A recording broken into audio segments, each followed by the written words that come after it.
요즘 코로나 팬데믹 상황이 점점 더 심각해지고 있는데 여러분 평안하셨는지요?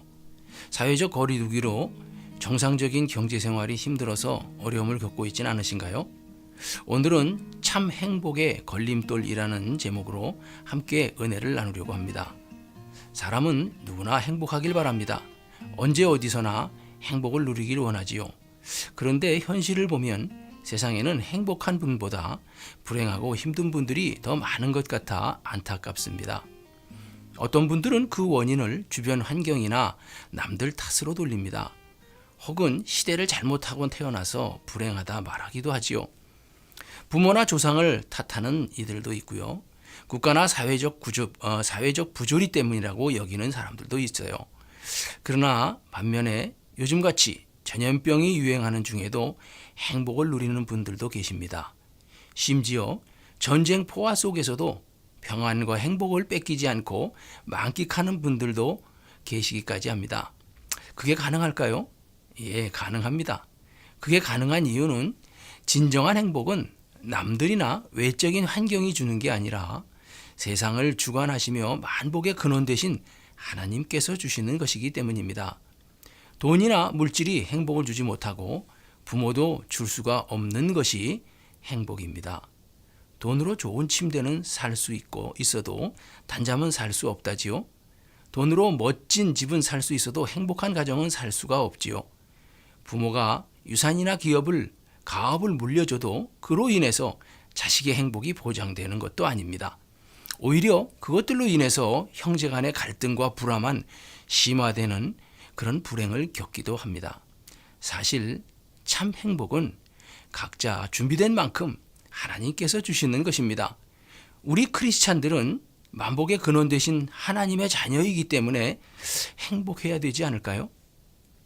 여러분은 지금 행복하십니까? 하나님의 자녀임에도 불구하고 적지 않은 크리스찬들도 행복하지 못한 경우가 많습니다. 왜 그럴까요? 그것은 행복을 가로막는 걸림돌들이 있기 때문입니다. 사실 우리들의 행복을 가로막는 걸림돌들은 우리 밖에 외부에 있는 것이 아니라 우리 속에 자리 잡고 있습니다. 그것들은 바로 우리의 허물과 죄악들입니다. 이런 것들로 인해서 만복의 근원 되시고 우리의 아버지 되신 하나님께서도 자신의 자녀된 우리들에게 복을 내릴 수가 없는 거지요. 하나님께서는 하나님의 법에 의거해서 각자가 복받기에 합당하도록 준비된 만큼만 복을 주실 수 있기 때문입니다. 많은 크리스찬들이 복을 받는 것과 구원을 받는 것을 동일하게 생각하는 것 같습니다. 구원도 복도 쉽게 받는 줄 오해합니다. 사실 자신이 죄인임을 인정하고 예수님을 자신의 구주로 영접하며 믿기만 하면 구원은 쉽게 값없이 거저 선물로 받습니다. 그래서 하나님께서 주시는 상이나 복도 은혜로 쉽게 받는 줄로 착각하는 것 같습니다. 그러나 구원을 받음과 복을 받음은 크게 다릅니다. 구원은 은혜이고 선물로 주어집니다. 오직 자신의 죄인됨을 인정하고 자신의 죄를 예수님께서 대속해 주신 것을 감사함으로 주님을 영접해 믿기만 하면 되는 것이죠. 그에 비해서 복과 상은 믿음으로만이 아닙니다. 행함으로 받고 행한 만큼만 받습니다. 여러분, 하나님께서 복을 내리시는, 즉 강복하시는 그 기준과 법이 무엇일까요? 어떤 룰과 어떤 원칙을 따르시는 걸까요? 저는 하나님께서 복과 상을 주시는 원리를 대략 6가지로 간략히 정리해 봤습니다. 그걸 말씀드리면, 첫째는 이엔 이로, 눈엔 눈으로, 둘째는 남을 대접한 대로 복을 주신다는 거죠. 셋째, 믿고 행함으로 순종한 만큼, 말씀에 순종한 만큼 복을 주신다. 또 넷째, 사랑으로 섬긴 만큼, 남들을 사랑으로 섬긴 만큼. 다섯 번째, 남들에게 주고 베풀고 나눈 만큼 복을 주신다는 겁니다. 마지막으로 6번째, 거룩하고 성결한 만큼 하나님은 기뻐하시고 복을 주신다는 겁니다. 오늘은 이 6가지 중에서 제일 마지막에 거룩하고 성결한 만큼 복을 주신다는 것에 대해서 좀 더 자세히 살펴보려고 합니다. 거룩하고 성결한 만큼이란 뜻은 무엇일까요? 이것은 주님을 닮은 만큼이란 뜻입니다. 즉 주님이 거룩한 것처럼 우리도 깨끗한 그릇으로 준비되는 만큼이라는 의미입니다. 원래 거룩이라는 말은 죄가 없는 상태를 의미하지요.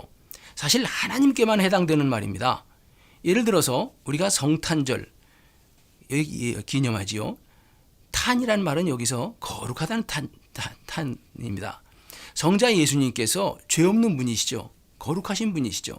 그분이 세상에 나신 것을 우리가 기념하는 날이 성탄절입니다. 그런데요, 요즘은 새로운 상품 하나만 나와도, 라면이나 껌 같은 것만 나와도 롯데껌 탄생, 무슨 라면 출시, 이런 식으로 탄생이라는 말을 거기에다도 쓰는 것 같습니다. 여러분, 거룩이란 말이 하나님께만 해당되는 말이 분명합니다. 그럼에도 불구하고 하나님께서는 우리들에게 내가 거룩하니 너희도 거룩할지어다 하십니다. 그만큼 인간들이 자신의 거룩함을 담기를 원하시는 것이죠. 우리가 죄가 없는 거룩한 상태를 추구하면서 살기를 원하신다는 겁니다. 그러나 인간에겐 거룩이라는 말보다 사실은 성결이라는 말이 어울립니다. 왜냐하면 완벽히 깨끗한, 즉 죄가 전혀 없는 상태인 거룩은 어렵죠. 어떻게 보면 불가능에 가깝습니다. 그러나 그럼에도 불구하고 거룩함을 추구하는 가운데 날마다 더욱 성결해지려고 더욱 경건해지는 것을 기대하면서 우리가 사는 것이지요. 고린도후서 7장 1절에는 이런 말씀을 주셨습니다. 그런즉 사랑하는 자들아, 이 약속을 가진 우리는 하나님을 두려워하는 가운데, 경외하는 가운데 거룩함을 온전히 이루어라고 말합니다. 그래서 육과 영의 온갖 더러운 것에서 자신을 깨끗하게 하자, 이렇게 사도 바울이 권하고 있습니다. 뿐만 아니라 데살로니가 전서 5장 23절 24절에서도 비슷한 말씀을 합니다. 평강의 하나님이 친히 너희를 온전히 거룩하게 하시고 또 너희의 온 영과 혼과 몸이 우리 주 예수 그리스도께서 강림하실 때에 흠없게 보존되기를 원하노라. 너희를 부르신 이는 미쁘시니 그가 또한 이루시리라. 우리가 온전히 거룩해지기를 사도 바울은 계속 권하고 있습니다. 주님이 오시는 그날까지. 여러분, 하나님은요, 우리가 거룩할수록, 성결할수록 복을 주십니다. 하나님께서는 죄가 적을수록 더 많은 복을 주십니다. 하나님은 베드로전서 1장 16절에서 내가 거룩하니 너희도 거룩할지어다, 이렇게 말씀하셨어요. 죄를 없애서 하나님 자신을 닮아 거룩해지는 만큼 더 기뻐하시고 복과 상을 베푸시기를 즐기시는 것입니다. 여러분 왜 예수님께서 십자가에서 죽으셔야만 했는지 아십니까? 물론 우리의 죄를 사시기 위해서였죠.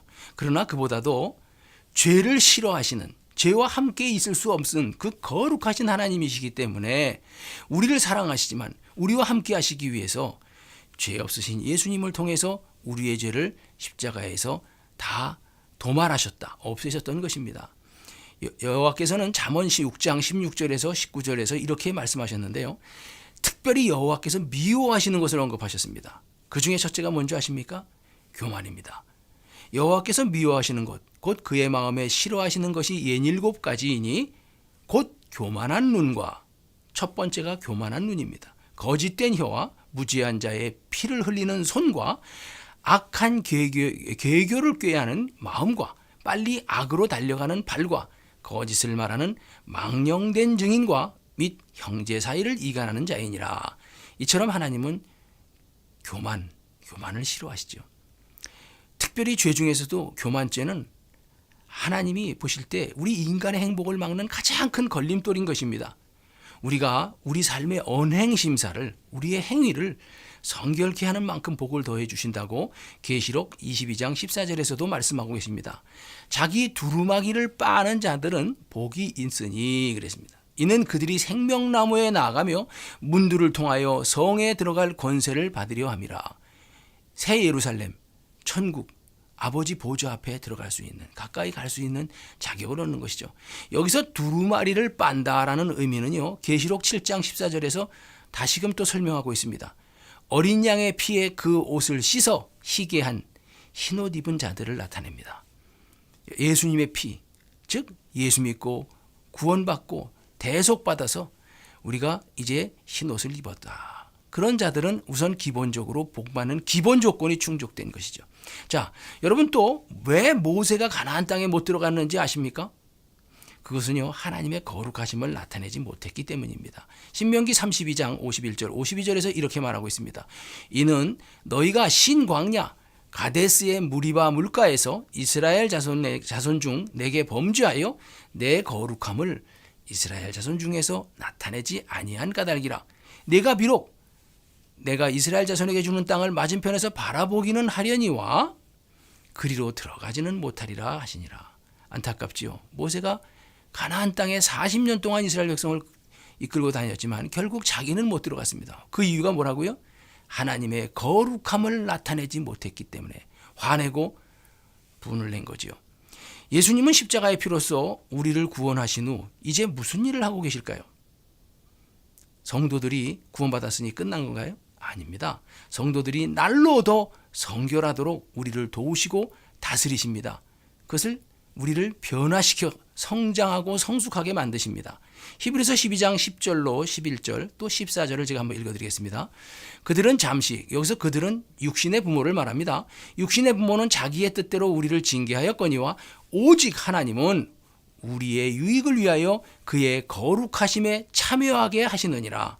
무릇 징계가 당시에는 즐거워 보이지 않고 슬퍼 보이나 후에 그로 말미암아 연단받은 자들은 의와 평강의 열매를 맺느니라.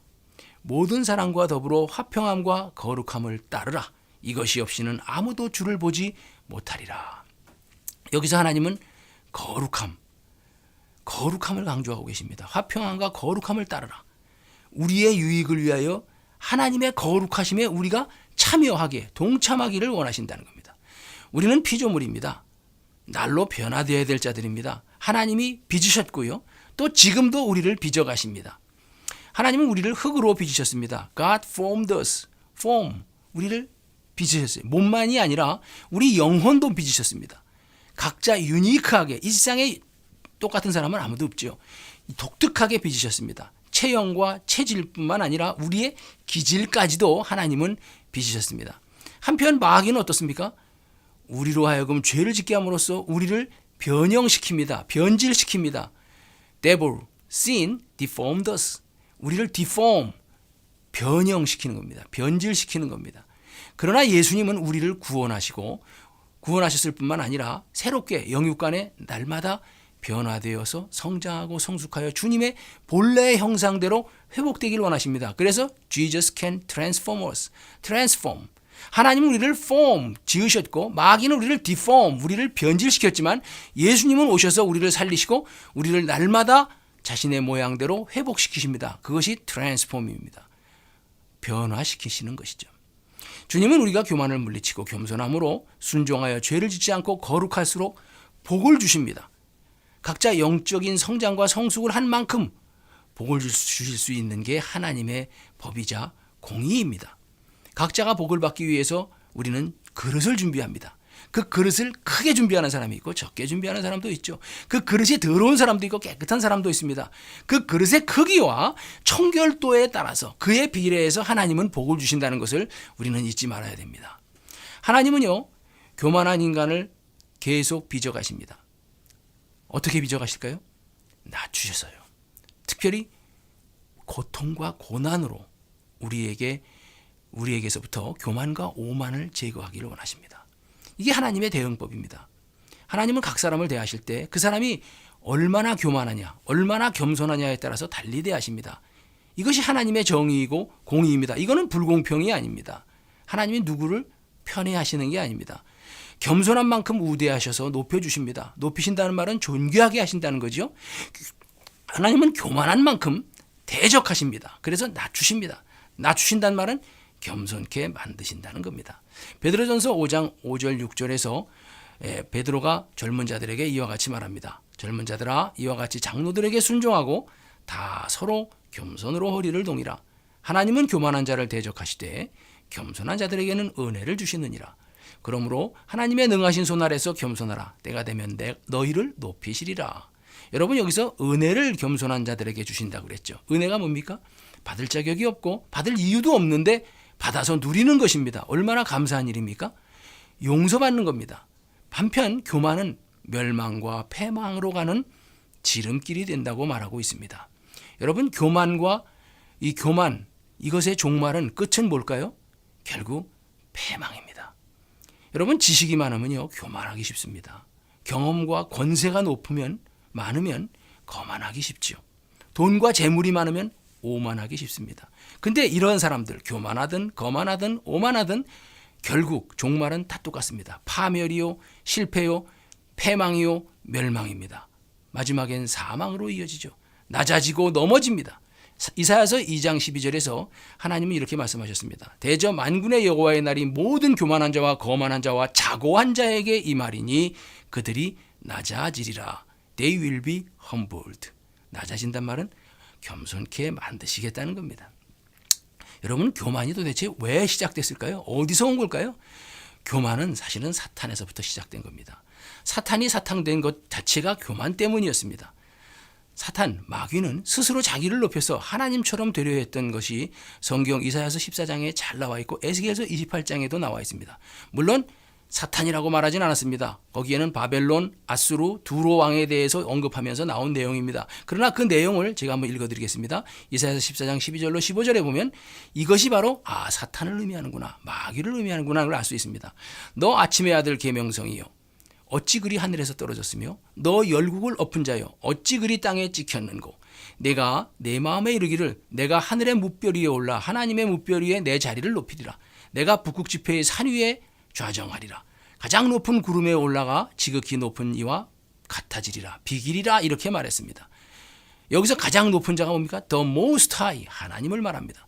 그러나 15절 그러나 이제 네가 스올 즉 무덤 곧 구덩이의 맨 밑에 떨어짐을 당하리로다. 하나님께서 그렇게 만드시겠다는 겁니다. 교만한 사람은 어쩌다 교만해진 걸까요?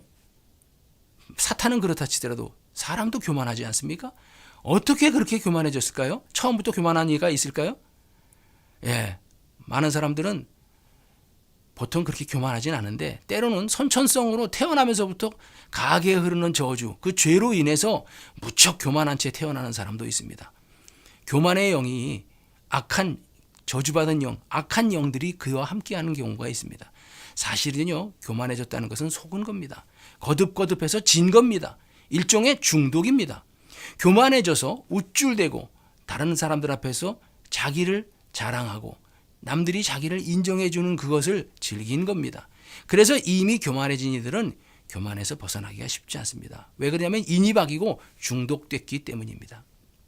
자, 이제 저는 여러분에게 교만한 자의 특징, 교만한 자들이 보이는 증상에 대해서 좀 한번 나눠보려고 합니다. 이것을 크게 둘로 내적으로 그들의 사고방식이나 태도, 세계관 이런 것들에 대해서 어떤 특징이 있는지 그들은 교만한 자는 또 외적으로 사람들에게 드러나는 특징은 어떤 게 있는지를 함께 나누기를 원합니다. 먼저 내적인 심리 상태는요.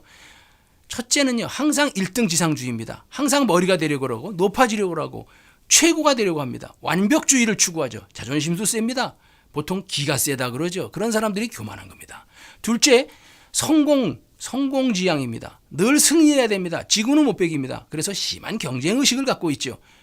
지는 것이 이기는 것인데 그걸 모르는 거죠. 남을 성공케 하는 게 진정한 성공인 걸 모르는 자들입니다. 제가 어렸을 때 TV 프로그램에 어린이 프로그램 중에 누가 자라나는 프로그램이 있었어요. 우리 한국 교육은 등수를 매기고 석차를 매깁니다. 누가 자라나. 참 이 교육 방법, 이 교육 철학이나 이념이 뭔가 문제가 있지 않나. 사실은 상생, 서로 함께 더불어 살면서 협력해서 선을 이루고 공동체 의식을 키워줘야 되는데 너무 1등 지상주의로만 가는 것 같아서 안타깝습니다.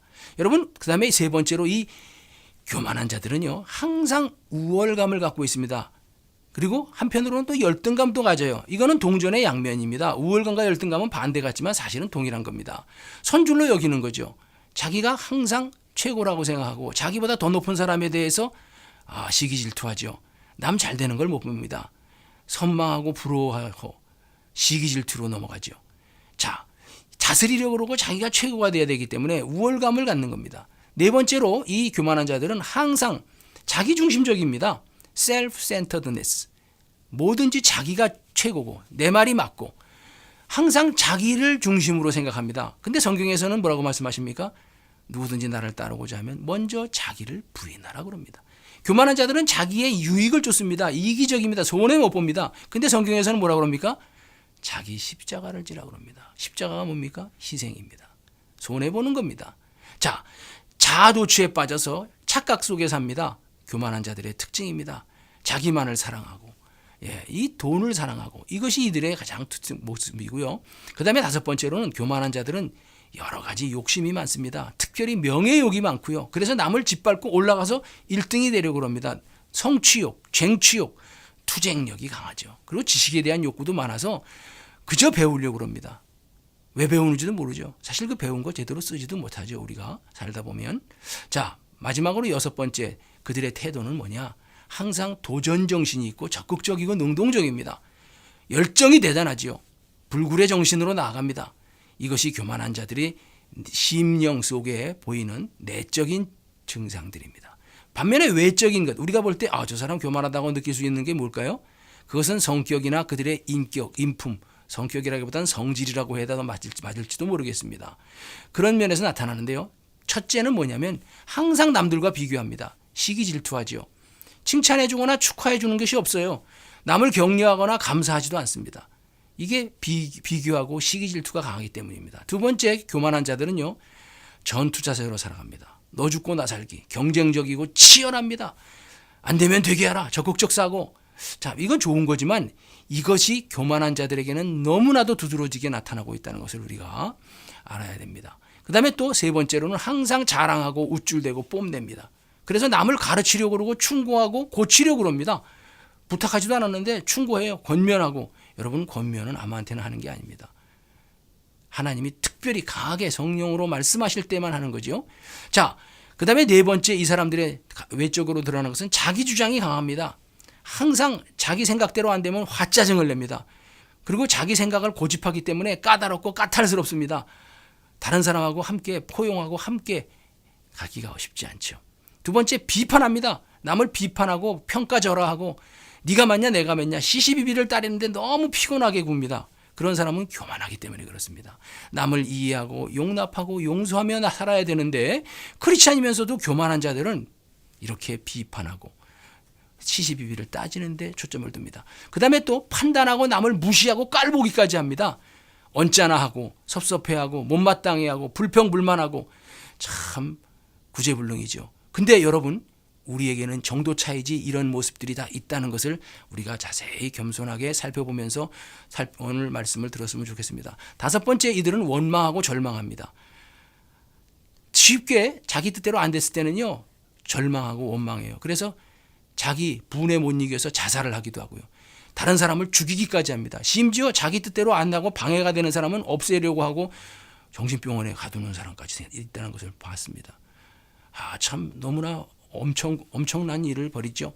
그 다음에 또 이들은 항상 불평불만입니다. 남 탓을 합니다. 부모 탓, 조상 탓, 항상 환경이나 시대, 제도를 탓합니다. 그리고 이들은 일곱 번째, 항상 과거에 집착합니다. 과거지향적이라서 후회하고 한숨 짓고 한탄합니다. 마지막으로 이들이 항상 교만한 자들은 부하려고 합니다. 지식적으로도 많이 배우려고 하지만 재물을 많이 얻고자 합니다. 그래서 항상 하나님보다 재물을 더 섬기죠. 마태복음 6장 24절에 한 사람이 두 주인을 섬기지 못할 것이니 혹 이를 미워하며 저를 사랑하거나 혹 이를 중히 여기며 저를 경히 여김이라. 너희가 하나님과 재물을 겸하여 섬기지 못하느니라. 교만한 자들은 하나님을 안 믿으려고 합니다. 그렇기 때문에 재물을 의지하죠. 권세를 의지하죠. 자, 디모데전서 6장에서는 부하려 하는 자들, 돈을 사랑하는 것에 대해서 말하고 있습니다. 부하려 하는 자들은 시험과 올무와 여러 가지 어리석고 해로운 욕심에 떨어지나니 곧 사람으로 파멸과 멸망에 빠지게 하는 것이라. 파멸과 멸망에 빠지는 것, 교만하기 때문에 그런 겁니다. 교만의 결과가 파멸과 멸망이었죠. 똑같습니다. 돈을 사랑함이 일만하게 뿌리가 되나니 이것을 탐내는 자들은 미혹을 받아 유혹을 받아서 믿음에서 떠나 많은 근심, 슬픔, 비탄으로서 자기를 찔렀도다, 이렇게 말합니다. 자, 이제까지 저는 여러분에게 교만의 증상에 대해서 말씀드렸습니다. 사실 교만은 사전적인 의미로 보면 잘난 체하고 뽐내고 건방진 거다, 이렇게 얘기합니다. 교만이 어떤 특징을 갖고 있는지 교만에 대해서 잠깐 좀 몇 가지로 나눠서 설명을 드리겠습니다. 첫째, 교만은요, 자기를 드러내는 겁니다. 남을 비하하고 비판하고 폄하하는 겁니다. 근데 반면에 겸손은 교만에 반대지 않습니까? 남을 섬기는 것이고 남을 높여주고 칭찬하고 격려해주고 축하해주는 그런 자세를 갖지요. 너무나 대도적입니다. 그 다음에 교만은 어떤 거냐면 일종의 중독 현상입니다. 이거는 서서히 저왔기 때문에 지금 마귀에게 장악된 겁니다. 삶의 자세와 태도가 이미 장악된 거예요. 베드로후서 2장 19절에 보면은 진자는 이긴 자의 종이다 이렇게 말하고 있습니다. 저희에게 자유를 준다 하여도 자기는 멸망의 종들이니 누구든지 진자는 이긴 자의 종이 됨이니라. 교만한 자들은 진자입니다. 마귀에게 속은 자입니다. 다음에 교만은 또 뭐냐면 영적인 암입니다. 여러분 암이 갑자기 오는 것 같죠? 그런 암도 있습니다. 그러나 암은 대체적으로 서서히 옵니다. 증상도 없이 진행됩니다. 그러다 어느 날 발견되면 그때는 이미 늦은 경우가 많죠. 교만이 그렇습니다. 항상 사랑과 자족하는 마음과 상식까지도 교만은 다 먹어치워서 독불장군식으로 자기 스스로의 자기 왕국에 살게 합니다. 참 마귀는 이 교만을 넣어주기 위해서 사람들을 막 부추깁니다. 잘한다 그러고 막 돈도 주고 높은 자리에 세우기도 합니다. 왜? 교만하게 만들기 위해서입니다. 그래야 그를 자기가 조절할 수 있기 때문에 그런 것이죠. 교만은 한마디로 사람을 파멸시키는 죽음으로 가는 죽음의 덫입니다. 멸망의 길이지요. 교만은 굉장히 경쟁적입니다. 다른 이와 협력하는 게 쉽지 않습니다. 여러분 인류대학 중에서 특히 서울대학 나온 사람들이 다른 사람과 협력하는 게 굉장히 약합니다. 왜 그럴까요? 다들 잘났거든요. 다 그런 건 아니지만 일반적으로 경쟁에서 올라간 사람들은 다른 사람과 협력하는 게 어렵고 경쟁에만 익숙해 있습니다. 여러분 교만한 사람들은요 단순히 소유한 것만으로 자족하지 못합니다. 다른 사람보다 더 가져야만 만족합니다. 이게 교만한 자들입니다. 교만은 인간이 지을 수 있는 가장 큰 악이다라고 C.S. 루이스가 그가 쓴 책 Mere Christianity, 순전한 기독교에서 그렇게 설명하는 것을 보았습니다. 저는 그걸 달리 좀 보고 싶습니다. 교만은 인간이 짓는 모든 죄악들의 뿌리, 원천이라고 말하고 있습니다. 가장 큰 악 맞지요? 그러나 그보다도 더 정확한 표현을 저는 찾아본다면 모든 죄악의 뿌리다. 그래서 바로 모든 인간의 죄악들은 교만의 결과물이다. 이렇게 말하고 싶습니다. 이제 여러분 자신이 얼마나 교만한지 자가진단법에 대해서 잠깐 살펴보고 또 그러한 교만을 극복하는 교만 퇴치법에 대해서 나누면서 이제 마무리하려고 합니다. 여러분 교만을 스스로 한번 자신을 돌아보는 여기에 몇 가지가 해당되는지 한번 보시기 바랍니다. 나는 교만한가? 당신은 겸손한가요? 이런 거죠. 자, 학창 시절에 우리가 시험을 많이 치죠. 그럼 각 과목별로 점수가 나옵니다. 이와 마찬가지로 하나님은 우리 각자의 겸손 점수와 교만 점수를 다 매일매일 측정하고 계십니다. 이 사실을 꼭 기억하십시오. 하나님은 우리를 두루 살피십니다. 첫째, 무엇이 교만한 겁니까? 하나님을 부인하는 겁니다. 하나님 말씀을 반박하고 거부하고 따지고 드는 겁니다. 불순종하는 겁니다. 디모데전서 6장 3절에서 5절에서 이렇게 잘 말하고 있습니다. 누가 교만한 자인지 보십시오. 누구든지 다른 교훈을 하며 바른 말, 곧 우리 주 예수 그리스도의 말씀과 경건에 관한 교훈을 따르지 아니하면 그는 교만하여 그랬습니다.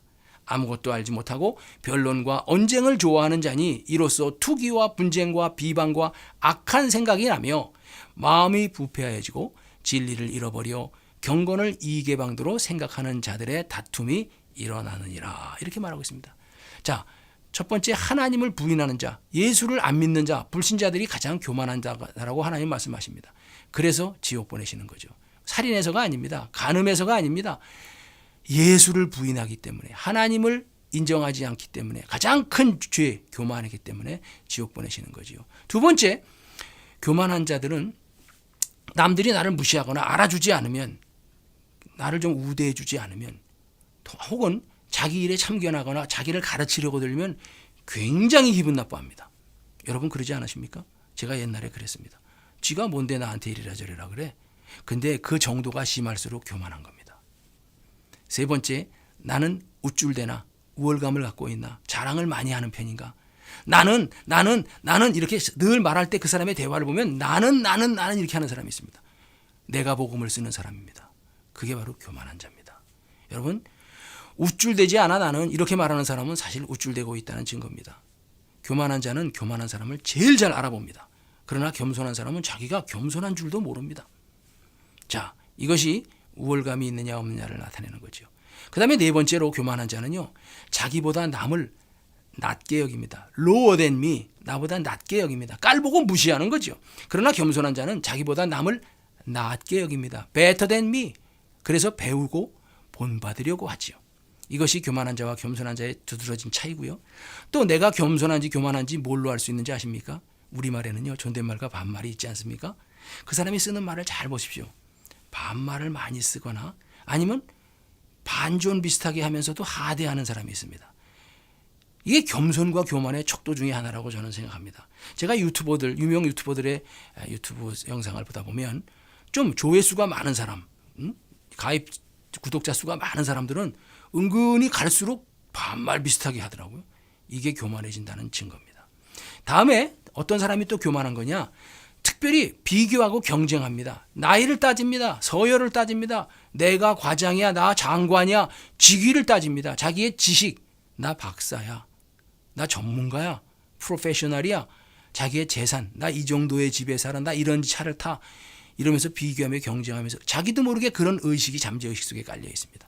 이것이 바로 교만하다는 증거죠. 그 다음에 일곱 번째로 시시비비를 잘 가립니다. 우열을 따져. 네가 높으냐, 내가 맞지, 내 말이 옳지, 이렇게 얘기합니다. 다음에 여덟 번째로는요, 교만한 사람들은 남들에 대해서 어떤 자세를 갖느냐, 항상 우월감을 갖습니다. 이기적이죠. 이타적이지 않습니다. 그리고 남을 무시하고 이용하려고 그러고요, 군림하고 지배하려고 그럽니다. 이게 다른 사람을 대하는 태도입니다. 이런 면이 정도 차이지 다 있습니다. 그 다음에 아홉 번째로는요, 상대방의 말을 들을 때 듣는 둥 마는 둥, 아니면 아예 외면을 하거나 아니면 딴 생각을 하거나 아예 무시해버립니다. 이거 큰 죄입니다. 교만죄 중에 큰 죄입니다. 이것이 계속되면요, 이런 삶의 자체가 계속되면 50대 초반에 하나님이 데려가시는 분들도 저는 많이 봤습니다. 제 주변의 지인분 중에 보고 제가 느낀 겁니다. 아, 상대방을 잘 존중해 줘야 되겠구나. 그 다음에 마지막으로 감사하지 않는다는 것입니다. 당연시 여기는 거예요. 그거 교만한 겁니다. 고맙다는 말을 잘 안 해요. 그 하나님이 굉장히 감사 부족죄, 교만 중에 굉장히 두드러진 특징 중에 하나입니다. 이제 마지막으로 교만 극복, 교만을 우리가 어떻게 퇴치할 것이냐에 대해서 5가지로 한번 설명드리고 마치겠습니다. 여러분, 교만을 이기려면 겸손해지는 겁니다. 제가 지금 말씀드리는 이 5가지는 겸손해지는 방법이기도 합니다. 교만을 퇴치하는 방법이기도 하고요. 첫 번째, 교만을 이기려면요, 내가 스스로 살 수 없는 존재다. 나는 피조물이다. 나는 자존 불가, 스스로 살 수 없다라고 주제 파악을 해야 됩니다. 내 인생이 내 것이라고 생각하면 안 됩니다. 이것은 교만의 첫 번째 증상입니다. 그래서 우리는 항상 자기를 부인하고 자기 십자가를 지려고 하고 선한 청지기처럼 내게 주어진 삶도 모든 것이 하나님께로부터 왔고 하나님 앞에 마지막에 평가받는다는 것을 알아야 됩니다. 두 번째, 자신이 아무리 죄를 짓지 않으려 해도 죄를 지을 수밖에 없는 나는 죄인이라는 것을 인정해야 됩니다. 우리는요, 심판받아 지옥 가야 마땅한 자들입니다. 그런데 예수님 덕택에 은혜로 용서받은 죄인이들이지요. 이것을 우리가 잊지 말아야 됩니다. 이것을 잘 아는 사람들은요, 남을 귀히 여깁니다. 내가 잘난 게 없다. 특권의식도 없습니다. 자존심도 내려놓을 수 있습니다. 두 번째, 이제 아무리 우리가 죄인임을 인정하면은요, 우리가 뭐를 또 알 수 있냐면 내가 구원받은 게 하나님의 은혜다. 그렇기 때문에 내가 이게 행위로 구원받은 게 아니기 때문에, 그렇기 때문에 오히려 부담감을 갖습니다. 거룩한 부담감. 예수 안 믿는 사람들에 대해서 미안한 마음이 들어요. 나도 잘난 게 없는데도 구원받네. 저 사람들은 아직 몰라서 그렇구나. 내가 전해야 되겠다. 이런 자세를 갖는 거지요. 그 다음에 세 번째, 우리는요, 교만을 이기려면 어떻게 되냐면 자신의 무지, 자신의 무능, 그 다음에 경험이 없거나 모르거나 이런 실수나 죄악들, 이런 것을 솔직하게 인정하려고 해야 됩니다. 여러분, 교만을 극복하는 첫걸음이 뭔지 아십니까? 자신이 교만하다는 것을 인정하고 깊이 깨달을수록 쉽게 교만을 이길 수 있습니다. 교만을 인정해야, 그리고 교만을 늘 경성해서 깨어서 경계해야 됩니다. 쉽게 또 우리는 교만해질 수 있거든요. 그래서 항상 인정하고 하는 게 중요해요. 네 번째로, 남들보다 내가 나은 게 있다면 내가 더 똑똑하다든지 더 이쁘다든지 더 재능이 많다든지 이런 게 있다면 이게 내가 귀해서 내가 잘나서 내 스스로 만든 게 아니라 하나님이 주신 은사다. 이거는 은혜로 값없이 내게 주어진 것이고 내게 맡겨진 것이라고 생각을 하고 항상 그것을 다른 사람들을 섬기는데 쓰려고 빚진 자의 심령을 가져야 됩니다. 그런 사람은 남을 낮게 여기지 않고 높게 여깁니다. 낮게 여깁니다. 빌립보서 2장 3절에서 아무 일에든지 다툼이나 허용으로 하지 말고 오직 겸손한 마음으로 각각 자기보다 남을 낮게 여기고 그 다음에 항상 마지막으로 이제 우리가 선줄로 여기지 않는 겁니다. 나 정도면 됐어. 이렇게 자만하는 게 아닙니다. 날마다 새롭게 변화되어서 예수 그리스도의 장성한 분량에까지 성장하고 성숙하려고 늘 배우기를 힘써야 됩니다. 이것이 우리가 교만을 이기는 지름길입니다. 디모데후서 3장에 보면 마지막 때는 사람들이 항상 배운다고 그랬어요. 그러나 마침내 진리에 이르지 못한다고 그랬습니다. 왜 그렇습니까? 자고하기 때문에, 자긍하기 때문에, 교만하기 때문에 그렇습니다. 우리는 이제까지 교만에 대해서 두루 살펴봤습니다. 교만이 행복을 가로막는 깊이 박혀있는 큰 걸림돌이라는 것을 우리 살펴봤습니다. 복만 못 받게 하는 게 아니라 실패와 패배, 멸망과 사망으로 이어지는 지름길인 것도 확인했습니다. 자신의 교만 지수가 얼마나 되는지 우리 진솔하게 돌아보면서 점검해 보시기 바랍니다. 마음의 생각을 트랜스폼, 즉 새롭게 변화시켜서 날마다 더욱 겸손과 거룩으로 나아가십시오. 하나님 안에서 참 행복을 누리면서 주님이 주시는 소망을 따라 맡기신 사명에 충성을 다하며 살아가시기를 예수의